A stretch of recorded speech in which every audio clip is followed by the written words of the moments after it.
Mr. Anil Shetty, thank you so much for giving us your time. Welcome to JarXchange. Thanks.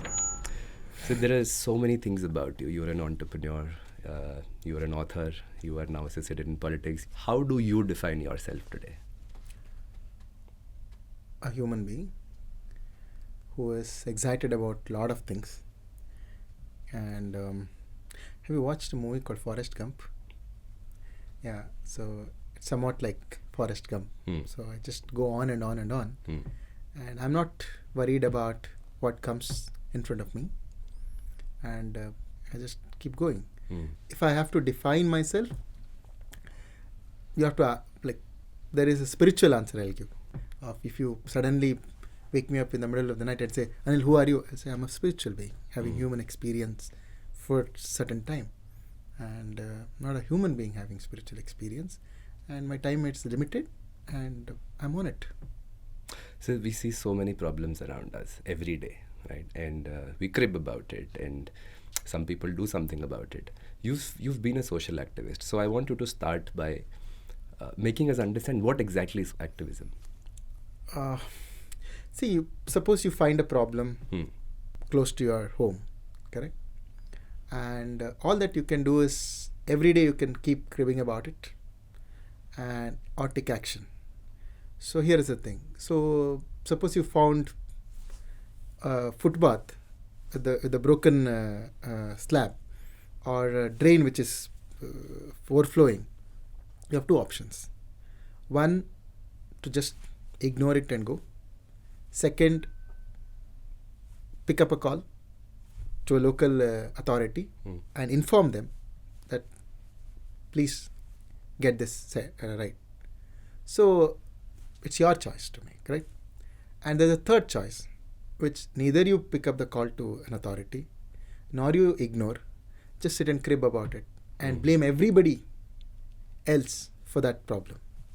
So I choose to do the second one, where I pick the call and call the authority and say, look, there's an overflowing drain, there's a broken footpath, fix it.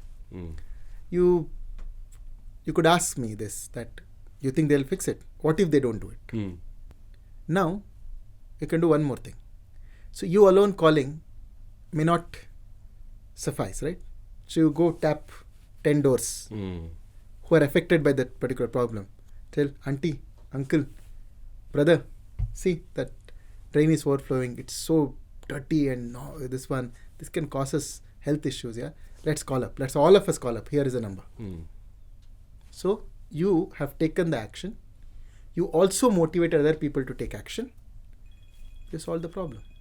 And that is now, what if even after that is not solved? Then you gather everybody, demand. Correct? Put pressure. See, democracy is a competitive lobby. The more the people gather, more things you get, right? And if they don't, then sit on a strike. Protest. Now you will say, where do I have the time? I have a 9-to-5 job. Let's take example of Bangalore. So many people I face have to problems. go for my work.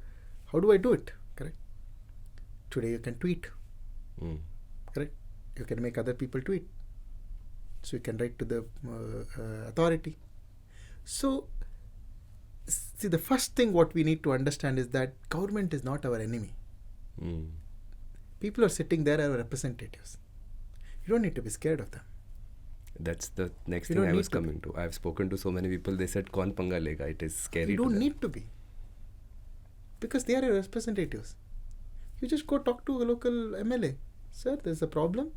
Drain is overflowing. Footpath is broken. Please fix it, sir. We have voted you. The day you muster courage to go ask him, I'm telling you, he himself will start calling you. He'll say, Akash, हो गया? तेरा काम हो गया? Fix हो गया क्या? नहीं तो call करना. Because he knows that if you have questioned him, then tomorrow morning you can influence 10 people not to vote him. You understand?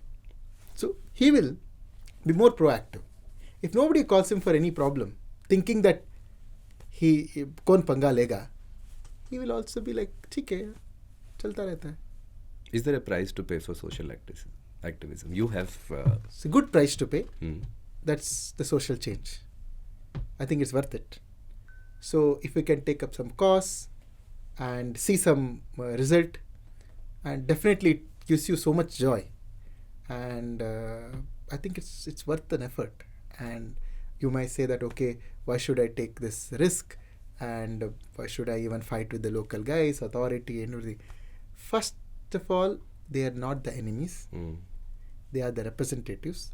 The politicians are the representative of the people, and the bureaucrats and the officers are paid by the people. So we pay. The government salary is paid by our tax money. So you have all the authority. Street light is broken. Why don't you ask the authority, boss, I pay tax for it, and this is where I live, and it's a government responsibility to make sure that the street lights are on, and I have elected you, and how can you be so complacent with it? So do this job. Like, everybody is a social activist. Is it? Because we are social beings. We are social animals. Everyone has to be a social activist. Correct? Some people do it at their home, deep within themselves. That because if you are angry about something which is not right in the society, even within yourself, you are a social activist.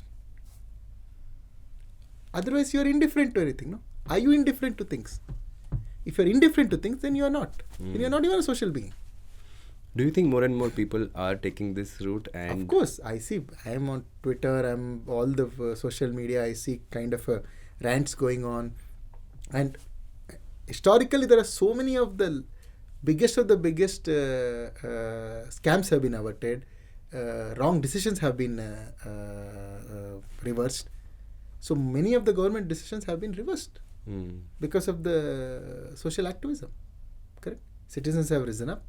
I've been living in the city since 2005, and the city is phenomenal. And more young people have taken up the cause, and I see more responsibility has been taken up by the younger people, and they're very vocal about it. So I see on Instagram also, a lot of people put it up. When I remember when there was a case where street dogs were taken for neutralization, and then they were treated badly, and I see like barrage of messages going on social media. Everybody are posting, and then finally the BBMP has to pull the plug and say, look, we have given you a contract to handle street dogs. Doesn't mean that you treat them so badly. So anything can happen. See, most of the causes are picked up by the people with the heart. Right? What comes to their heart? Like, what is close to their heart is what then picked up. Maybe tree cutting could be one of your closest cause. For somebody, it's a street dog. For somebody, it's a footpath. For somebody, so everybody may not come for single cause, but there are people in groups fighting for different causes. There are lake groups who have been fighting for years together to save lakes, and they have been successfully able to do. Bangalore still has got 200 odd lakes. Otherwise, everything would have gone. If it was not for the lake warriors, because they fought, they still continue to fight and resist. There are lake warriors, I know, every time they go record the entire lake and keep it, and they again check whether somebody has breached the boundary. Right? And there are people like we have done the pothole Beda campaign. We literally, like, I went on a street for 8 days, sleeping on the street, marking every pothole, and we actually woke up the authority and said, look, this is bad, and people have received it so well. So it works. It works if you have the faith. If you think you are also a responsible citizen, you have to do something about it. Sometime you might say that, see, we've been fighting for wire-free Bangalore for a long. So, like, I see it so often. All the wires are tied to either the pole or to trees. And if you look at from the top, a bird's eye view of Bangalore looks like Bangalore is strangled with wires. Correct? So it's so bad. And also one must understand that democracy is all about competitive lobby. Democracy is all about people demanding what they want. Correct? What do you mean by competitive lobby, sir? I'll tell you. So if you demand for a park in so and so place, one of you demand, two of you demand, 10 of you demand, may not get you. But thousands of people coming and saying we want this. Then the political system has to take notice. Has to take a notice and say, no, we want it. Because people are asking. Because that particular representative is chosen by the majority of the people. Majority picked him up as a representative. So he will also go with the majority view. That's why I always say, if there is a cause which you think to be done, please go out and ask everybody whether they resonate with the same cause. If they do, then bring everybody together. Right? So, do you think that there is lack of awareness in the youth? We just went about and asked people who is the representative in your constituency, and a lot of people did not know. Why do you think that there is social media? There is interest to understand what's happening in politics. But when it comes to my local representative, I don't know. Do you also think that awareness levels are low? Of course. So because they don't hear of their local leader in the media every day. Correct? And they don't go out. They don't participate in the local events. So sometime you may not know. So maybe the core locals will know. And it also depends on the income group, because a lot of people at the higher income groups, they don't care. Because why should I bother? I go to my office, I go to my school, I come back, I do my business. So why should I bother? And the other end thinks that I might not be heard. He does not have... Yeah, so... He's too busy earning a livelihood. But it's always like that only. It's not that even during the independence movement, it's not that the whole of India fought together. Of course, everybody resisted. Every Indian truly resisted the colonization, truly resisted the British rule. But everybody did not go out and fight. Correct? But few went out and fought.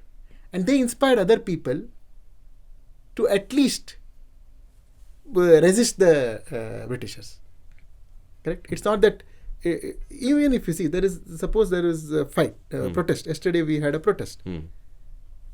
Maybe about 200, 300 of us went to protest. But millions of people got to know. I see on social media, thousands and thousands of people commenting, no, this is wrong. How can they do this? How can police torture? How can somebody speak about dividing the country? So that means they're protesting in their own way. Every Indian fought for freedom in his own way. So I'm saying that it is not, you can't expect everybody to be on the street. That's not how it works. Right? That's not how it works. So now, suppose you want some park to be constructed or a lake to be rejuvenated. So you will not go to the government and ask for money. You have a representative who is an MLA. He will write a letter to the government and say, look, in my area, there is this park or this lake needs to be rejuvenated. That's why I need money for the development of my constituency, which will benefit my constituents. So he will write a letter. In response to that, government will say, yes, we will sanction so much funds for the development of this lake. So you have elected a representative to do that. Every time you need not go. In case he fails, or he's thinking that, look, government, I am from the opposition party, government is not listening to me, then he can call you all again. Look, you all have elected me to do this job, but unfortunately my party is not in government. Now I have to go again protest in front of the ruling party, which is not my party. Correct? Please join me again.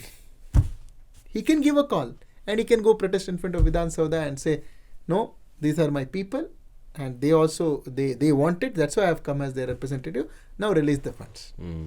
Like for example, Ejipur flyover. Which is the ongoing flyover. Like what's happening? I call it as our own Sagrada Familia of Spain. So it goes on and on. Any update on that? So many times you fought. Keeps changing. Correct? That's a different issue. We can debate on that. No, can we go into one of your journeys of say Flex Beda, which is so successful and still is, right? Yeah. And we all reap benefit of that. Yeah.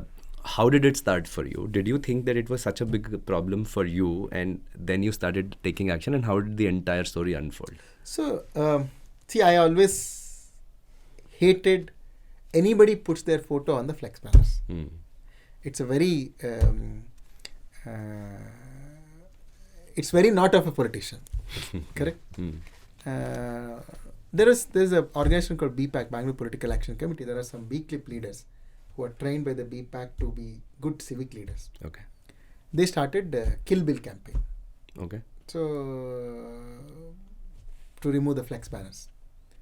So, they were doing it here and there. I want to give it a push and make it more aggressive.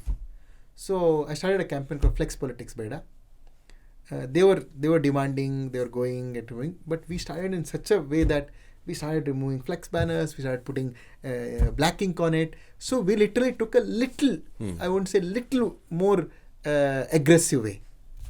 And that resulted in a court hearing where the thousands, like about 170 cases we filed, and somebody went to court and said, look, here is a citizen group. Look at the number of paper articles. Correct? They've been fighting and they've filed so many cases. And these flex banners are a menace to the city. And it creates, there are two pollution it was causing. Environment pollution as well as a political pollution. Environment pollution because it's a non-degradable material and it spoils the aesthetic of the city. And on that Vincent Manor Bridge, it's a beautiful bridge. Nice to pass through. And then you have a big poster with all the scary faces. People are like, what is this? Correct? So were the people putting it out or were the politicians putting it out? The politicians putting it out. Let me tell you one thing. There's nothing in politics happens without the leader's approval. There's nothing. It has to go through leader's approval. Correct? He's not going to just go and put 100 banner say, wishing you birthday unless you are giving him money. You have to give money to him so that he will put 100. The 100 banner costs almost 5,000 rupees per one, 5 lakh rupees per one. Okay? You think he's going to spend 5 lakh rupees for some politician's birthday just like that? Politicians are paying, or somebody who has benefited from them are paying for those banners. Correct? So they were doing everywhere. So many big banners were there. So we removed it. We filed cases. Then finally court banned it. Court said, when I ran an interesting campaign, I told, I gave an offer that anybody removes one flex banner and sends me a photo with the location, I'll give 50 rupees per banner. So this is an interesting thing. So then my people are asking me, sir, what if there are 100,000 banners in the city at the time? What if 100,000 banners were removed? You have to pay 50 lakh rupees. Will you be able to pay? I said, don't worry. Nobody will touch it. He said, why? They're all scared because these banners are all put by local goons. Nobody will go and touch the banner put by a local goon. It has to be a message. We have to go to the court. Court should ban it. Then the authority should implement the ban. How much time did it take the entire thing till it was banned? 2-3 years. 2-3 years. Yeah, 2-3 years. Then court banned it. Then still here and there comes up. After I entered full-time politics with the BJP, lot of even our own circle on my birthday or something, they say, let's put a banner. I said, please don't do it. Have your views changed after joining full-time politics? No. Views are the same. My larger agenda is the same. But method of doing it has changed. So if today you have a problem like a Flex Beda, then the method of doing is changed. So because I would see, for example, there was a BJP, our party event, and usually there are hundreds of banners comes up to promote and everything. So I requested the party seniors that, sir, this is something which I stand against. So putting banner. I'm not going to put my banners. We'll put buntings, we'll put flags. We'll put it and one day, next day we remove it. But I'm against banners, so I'm not going to put any banners up. So they understood, because somebody who fought against the banner and cannot now go and put banners as such. I keep telling my people that please avoid putting my banners. Just don't do it. They say, no, it's a publicity thing, everybody should know thing. I said, you do the work, you go to people will know. It's so ugly, correct? and it's so political. Everybody knows that it is for the promotion. It's on your face. Okay? So I request them not to do it, even on my birthday or so. Today, if we see something like that, what should we do? Take a photo and report it? So take a photo and report it. There's already a PBMP app, so you report it on that, and they'll take action. And I think they're fairly strict now. So they are trying to implement the ban seriously. And they've done a good job. No, so Bangalore far. is just, it's like 99%, I think, as far as I know Bangalore, the problem is on. I would give credit to BBMP officers. They've done a good job so far in the Flex banner issue. So along with this, you ran a few more campaigns, and briefly, if you could touch upon that, we can go into all the details. There was Peace Auto. What was the inspiration for that? See, Peace Auto was it's an auto union. So when I used to live in Kormangla first block, now I live in the fourth block. So that time used to be close by, there was a auto stand. So I used to go take auto from there. So these auto drivers became my friends, because every day I used to go take auto. That time I had no car, nothing. So affording an auto itself was a big thing. So that time I met a couple of auto drivers who used to keep sharing their problems with me, and they also said, "Sir, the problem is that a lot of people think we're all bad, but unfortunately some of us are not. We go do our work, and like any other people who want to earn their livelihood, we're also doing the same." So then they asked me that, "Sir, can we do something? We want to start a union of all good auto drivers. So will you help us?" I said, "Cool." So then we named it as Peace Auto. Matlab Shanti. Jagda kam karo. Auto drivers have one hero called Shankar Nag, who is their big hero. So is no more here. And I'm also inspired by Shankar Nag's life, because he's one of the phenomenal filmmaker, great human being with some fantastic idea about society, country.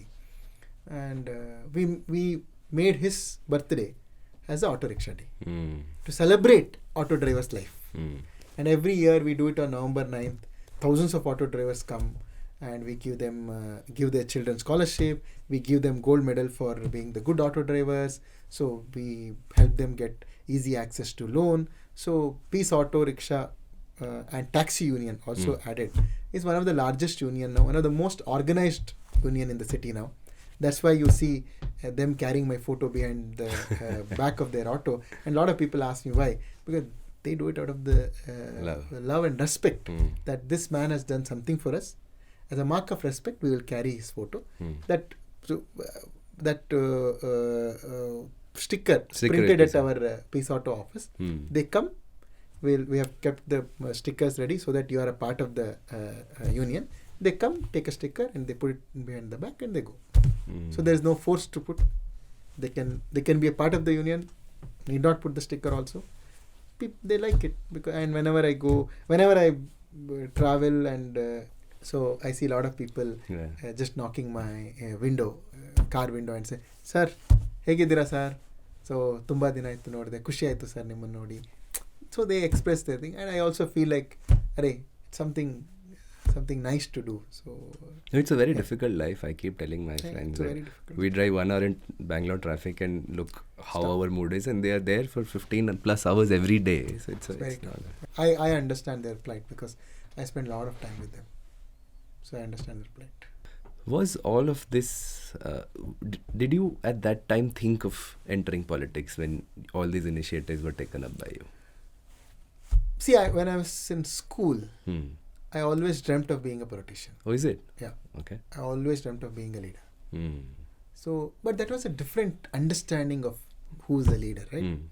And I used to be a state level speech competitor, debate competitor, and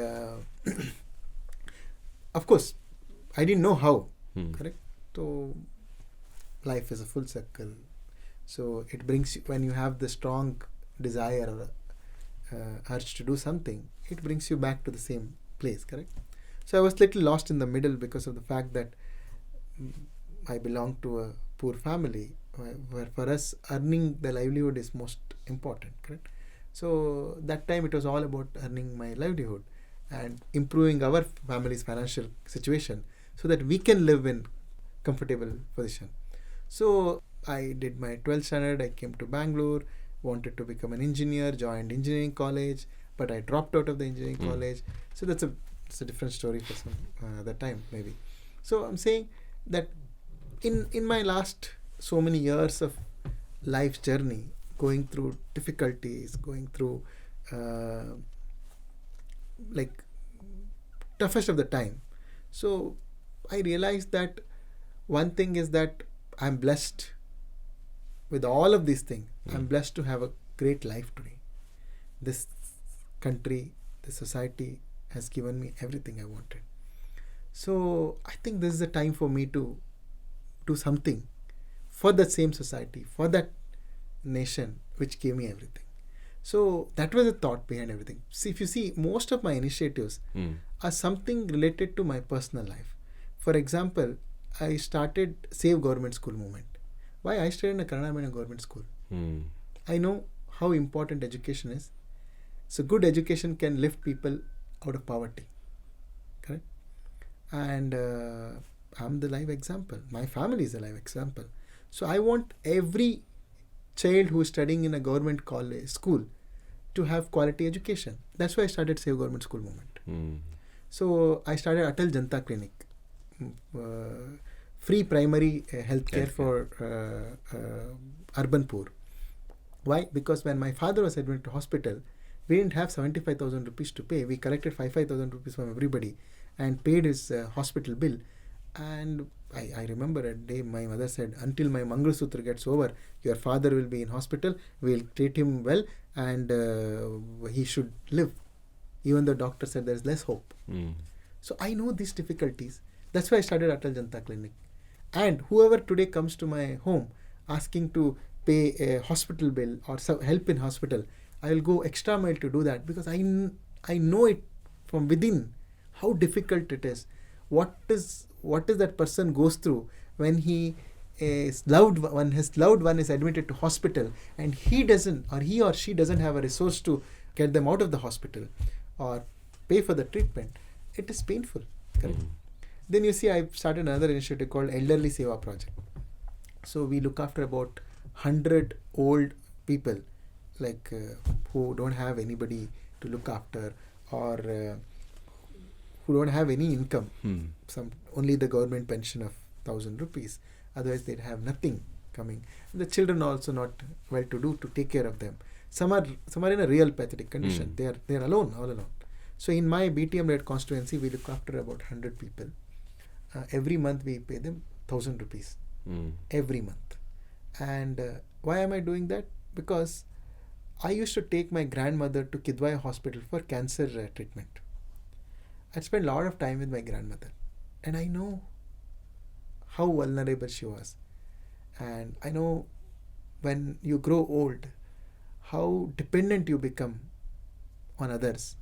And it could be physical dependence, somebody to lift you, or it could be financial dependence, somebody has to take care of you, take you to a hospital and pay the bill. So this is something which I realized that one other day we all are going to become old. Which is certain. I may have all the resources in the world, but I might need somebody to just shoulder me, right? My grandmother always told me this. Look, she used to say this, when I was of your age, I used to do this. When I was younger, I was like, wow, my grandmother was young. She's not the grandmother what I'm saying. She was the same younger person who actually aged and became my grandmother, right? Yeah. She was not born as my grandmother. So she told me this. If possible, take care of old people. And that's a blessing. So I also believe that any society, if it is value driven, it shows in the way it treats its children and old people. So if a society treats children and elders well, the society is a value-based society. So I think I'm very proud of Indian society, which has these values still intact. Here and there, small cases, few cases are fine, but by and large, that value of family and responsibility towards elders, responsibility towards children are still intact. And touch wood, I'm so proud of the society. And I have a strong belief that how education can lift people above poverty, and bad healthcare can push people below poverty. So these are the two things very close to my heart: healthcare and education. And also there's one more thing which I always tell people, that it's very important to have a house to stay. Because we used to live under the grass roof in my village. Okay. So we had no means. My father built a tiles house. So I still remember I was so young, like maybe I was 4 years or something. I still remember a day my father was fixing tiles with other local villagers on the roof of my newly built house. That picture is in front of my eyes, even now. I built a concrete house after many years. So, like majority of my growing up days were either the grass house or the tiles house.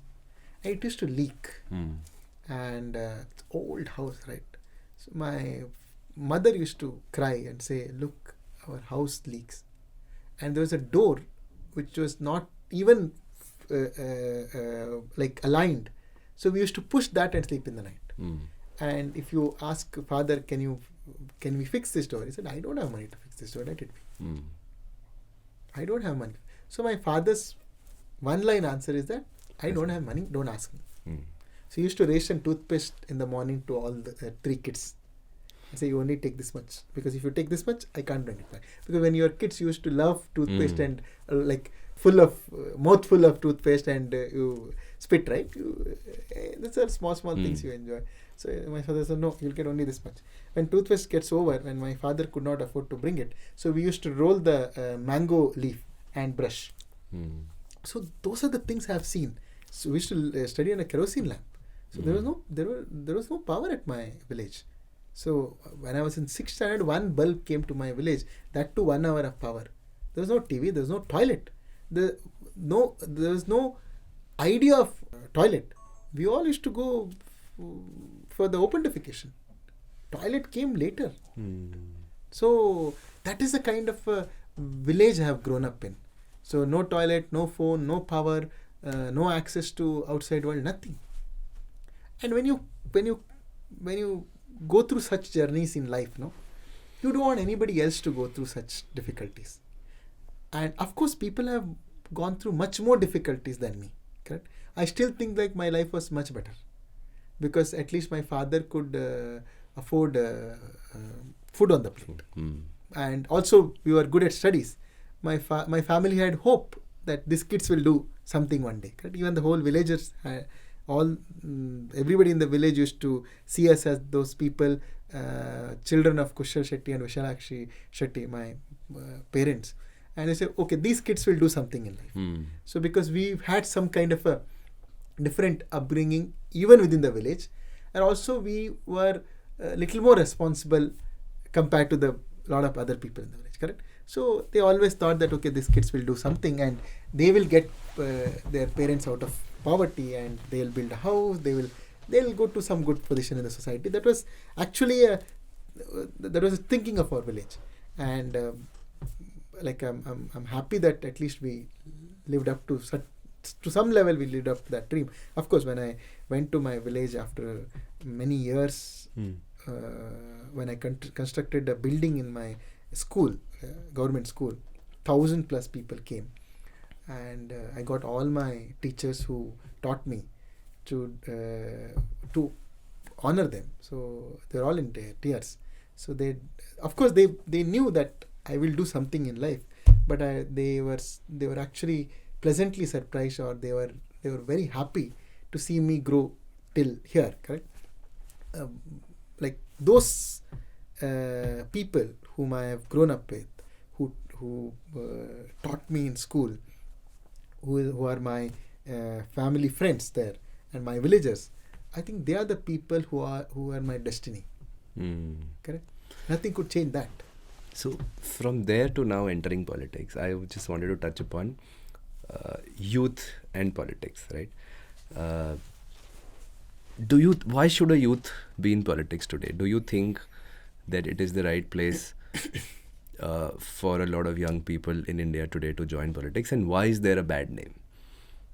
Democracy is not a spectator sport. It's a participating game. If you want to outsource this to someone, let there be a dictator. No? Why do you need a democracy? Okay? We could have gone back to the kings only, who used to rule us. No, we didn't want that. We wanted self-rule. That means what? We wanted everybody to be empowered. Correct? And be part of the government. Self-rule means what? We are the part of the government. It's not somebody is ruling us. It's we who are ruling us. As a part of we have picked up some representatives to go there and be a part of the government, right? So we are the government. So I don't understand this whole attitude of a lot of people thinking that it's someone else's government and we are the subjects or we are the oppressed. What is this attitude? You're not. It's your government. You have voted the representative to power. But are more young people joining politics today, sir? Yeah, of course. So a lot of people are coming. I see big change within the political system, and more educated people are joining the politics. I'm very hopeful of this political system, this democratic system in our country. Idea of we being ourselves, and this whole pride in our culture, our own way of living. We need to understand the difference between westernization and modernization. Everything Western is not modern. Correct? I think we have now understood that modernization is becoming new in our own way, not aping the West. So I joined BJP in 2020 and in their state youth team, and then I came to BTM constituency and to contest a MLA election, and I worked for 3 years on the ground. So probably many of you have followed my political journey. So I fought very much on the ground against 8-time MLA, 3-time minister, one of the most powerful minister, Ramlinga Reddy. So I fought on the ground. So I've created so much awareness about what has happened in the constituency, why this constituency is lacking basic infrastructure, all of that thing. So, but of course, it's a party's decision. Party eventually denied me a ticket, but it doesn't matter. So we are all there for the long run, and we continue to do. Sir, what does the youth organization do actually? This is some of the questions when I tell people that I'm going to interview a guest. It's like one of the things is that if I am in my 30s, I'm young, I'm earning, how do I join politics? What's the first step for a young person who's not from this background to join politics? And secondly, what does the youth wings of political parties do? First of all, I'm not from political family. Yeah. I don't have a political godfather. I don't even have a majority caste base. Okay? I'm against all odds. I come from a village. I come from one of the poor farmers' family. I come with no background of politics, right? And there's no godfather whom I say is behind. And party stands by you when you need it. You just have to be a party worker, work in whatever the capacity possible, and party will stand for you. Party will choose you when they know that it's your time and it's the right time for you to take up larger responsibility. They'll choose you. But you should also first ask yourself, why are you in politics? Why do you want to come to politics? Is it to do seva, or is it to have power? Correct? If you're coming for seva, you'll never be disappointed. If you're only coming for power, then you'll definitely be disappointed. That's why I always say that I do seva from here, I do politics from here. You should not do other way around. If you do other way around, then you're personally in mess. Does one need to be self-sufficient in life before entering politics? Does one needs to be self-sufficient to start a business? Does one needs to be self-sufficient to to get married? For me, how much you give doesn't matter. How much of sacrifice or samarpan you do. Do you have a mindset to give of all of yours, all that you own? Will you give it up to society? That matters more than how much is the quantum, correct? So we, in our spiritual term, we call it as yukta vairagya. It says, use everything in the service of God, and service to society is service to God also, correct? So I think it says, if you are a good dancer, dance for the God. If you are a good cook, cook prasadam. If you are a good singer, sing the Lord's glory. So this is what taught me, like it's called yukta vairagya. Don't stop anything, but use it. I would say the yukta vairagya for the society is whatever the resource you have. Suppose you don't have any resource, but you can do 1 hour of shamadana, which is you can go clean beach for 1 hour. Do it. You have no money to give, but you have 1 hour time. Go clean the beach, clean the local temple. It's fine. It's all fine. And don't come here to compete that he's doing those many things, I have to do with it. He's already a MLA, or he's already a corporator, he's already a MP. What should I do? I have come to politics to become something. If you are coming to become something, then you will be disappointed. If you are coming to do something, correct, then you'll always be joyful. Like, people keep asking me this. I was denied a ticket, MLA ticket. Hard work, expectation, everything was at the highest level, correct? So party said, no, we are giving it to somebody who is much elder to you. So you are still young. You continue. So we'll pick you when time comes. Very next day I went to campaign. If you are the person who's going to be disappointed, correct? If you are the person who was expecting so much and suddenly you didn't get anything, then you will not be there. I am continuing to do that.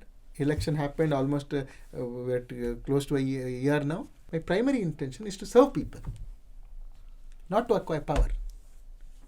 I keep joking. If I have to make a lot of money, I will continue in business. If I want to become very famous, I would rather act in the movie. Right? I'll try giving a shot in these two. Because I want to do seva, I want to make a large impact in the society, and politics is the means to do that. Right? So otherwise, why should I be in politics? You tell me, why should I be in politics today? I don't need politics. But does politics need people like us? Not only me. Politics like more people like me for the future. One more thing that when I speak to people about, young people about joining politics, is that do you always have to agree with the party's view? Do you have conflicting opinions when you join a party? At your home, do you agree with everything your parents say? Hardly. Will you go out and make a noise about it? No, right? No. Why? Because you believe in your parents. You think they're saying it for your good. Okay? And you also believe that they have a larger interest. That's all. Party is like a mother. And if your seniors are saying that let's not do this, that means they have more experience. They know why they are saying. Party doesn't run on your dictatorial mindset. It runs on a collective mindset. So you are one of them, correct? You can contribute. Of course, you can always go suggest. Our seniors are always ready to listen. You can go to any senior and say, sir, I want to do this. I think this is my opinion. They listen to you. They may not act on you immediately, but they do listen to you. if you expect everything to change in a day, nothing is going to happen. Correct? We evolve. System evolves. Correct? Ideologies evolve. And ideas evolve. So, if you are not the one who have no patience for this evolution, politics is not for you. People ask me, so how long you will be in politics? I said, till the end. So long I have to be. If you don't become an MLA next term, if you don't become an MP next term, if you don't become a minister next term, it's fine. How does it matter if you become at 25, if you become at 50, if you become 60? You're not there only to become something. You are contributing to the system, to the party's growth and the change in politics. Right? I see voting right candidate is also your faith in doing something good. Right? So you have faith in that candidate, that's why you're voting him or supporting his campaign. There are only 543 people can contest MP election. Only 224 people can contest MLA election. Correct? From the one party. From even if all the parties together, few people. You can go campaign. If you believe that candidate should win. There's so many people call me. Anil, if you get a ticket from BTM, we'll all take holiday. We'll all take leave for 10 days, 20 days and we'll come and campaign for you. So many of them, friends. So many of my friends said, no, I will even ask all my employees to come and join you for the campaign. Why are they saying it? Because they have faith in you. Right? And when I was denied a ticket, they all called back again. Don't worry. After 5 years when you contest, we'll come with more support.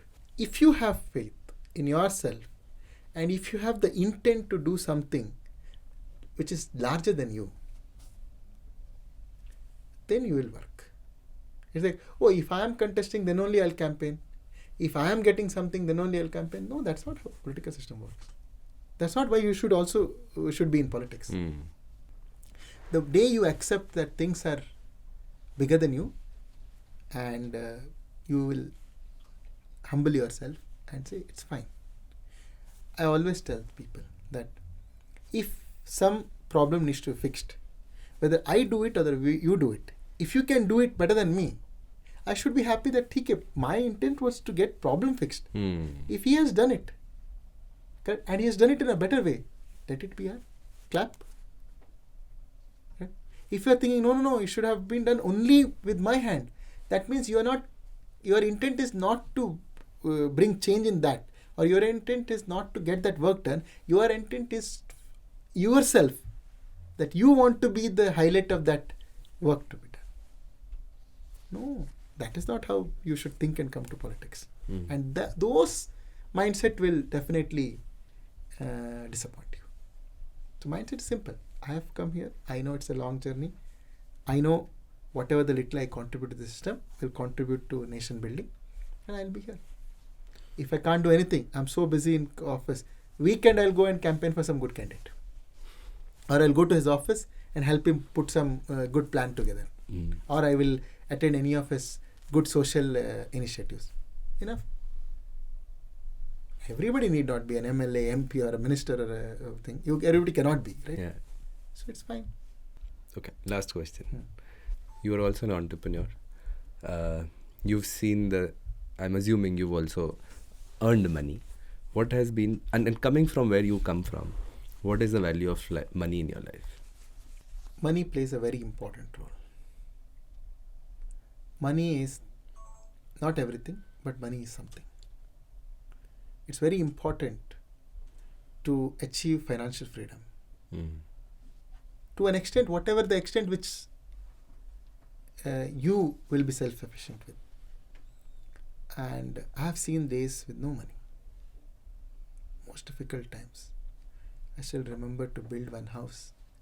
I had taken 2 lakh rupees from somebody and put the base for 25 lakh rupees house in my village. It's like a big thing to build a 25 lakh rupees house in village. Correct? Took me so much of time, borrowing, paying interest, slowly earning, returning that money, and it took me 2 years to complete the house. I know how difficult it is, correct? I know those difficult days. I came to Bengaluru in 2005 with just 75 rupees in hand. And I know I used to live in a PG with 3 of us in a small room by paying 6,000 rupees per month. I travelled in a general compartment, sleeping on the floor with 250 rupees, borrowed 6,000 rupees to go to Mumbai. So I have seen all of that thing. If you ask me how important is money, I say yes, it's important. It plays a very important role. And money is Lakshmi, correct? And you should be blessed by Lakshmi. And how much money is money? I don't know. It's different for different people. If anybody tells me that money has no value because I don't have it, then it's funny, right? And money has value. That's why the whole world runs on money. Money is the biggest story told to us. Correct? We have the biggest story, which is money. We believe that you can transact with the currency, or one click of a button you can transfer money. That's why all things happen, right? And everybody should earn. It's not a crime to be rich, but you should not do any crime to become rich. That is important. And I don't have problem anybody leading a wonderful life. So the money is a very interesting thing. It can actually empower you to do things larger than you and create bigger impact. It can also make you a smallest man. Your wealth can make you larger than life, or it can make you a smallest man. You choose what you want to do with the wealth you have. Thank you so much for your time, Mr. Anil Shetty. Thank and we could have gone for long, but want of time. Thank you so much. I hope you enjoyed the conversation.